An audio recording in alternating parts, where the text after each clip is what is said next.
その間に願い事をすれば叶うと言われておるんじゃ。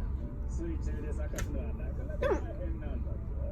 でもそんな花なら咲かせてみたいな。ねえ、花が咲くまで僕水中で暮らしてもいい？たまにはそれもいいかもしれんぞ。じゃあみんなで離れに行くか。ここで食事するのも久しぶりね。水中の食事もなかなかいいよね。食事が止まりません。水中生活をしますったって。どうなってんの？花かっぱのやつが水中にいたらわからんが咲いても取れないってか。それからお醤油とソース、あと石鹸も。はい、よろしくね。バイ。